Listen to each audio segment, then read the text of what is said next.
ہاں بھائی Ertugrul Ghazi کہاں جا رہے ہو؟ میں جا رہا ہوں خان صاحب کے پاس فتح کرنے جا رہے ہو؟ انشاءاللہ 70 سال بعد پاکستان میں وہ آزادی منائی جائے گی کہ ہمارے جتنے بھی کفر ہوں گے وہ دیکھ کر خود مر جائیں گے تو انشاءاللہ۔ پرتگالوں کی گردن تم اڑاؤ گے؟ انشاءاللہ جو پاکستان تلوار کہاں ہے؟ تلوار چھوڑیں میں جمع کروا کے آئی پولیس والوں کو، سیکیورٹی والے نے لے لی۔ سیکورٹی والوں نے بولا کہ یہ تلوار آپ اندر نہیں لے کے جا سکتے، تو میں نے ان کا احترام کیا، ان کو بولا کہ جیسے آپ کہیں گے، آپ ہمارے دفاع کے لیے ہیں، اگر آپ عمران خان کے لیے یہاں پر سیکورٹی کر رہے ہیں تو آپ جیسے کہیں گے ہم ویسے کریں گے۔ تمہارا ترگت کدھر ہے؟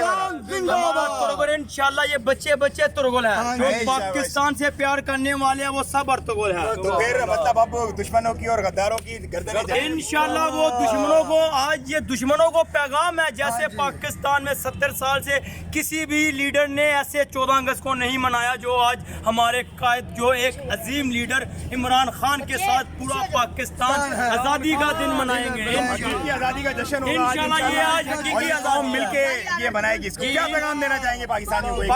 پاکستان کو صرف یہ پیغام دوں گا، اگر جو بھی پاکستان کی دفاع کے لیے نکلے گا تو وہ عمران خان کا ساتھ کبھی بھی نہیں چھوڑے گا۔ انشاءاللہ پاکستان زندہ باد۔ Thank you thank you so much.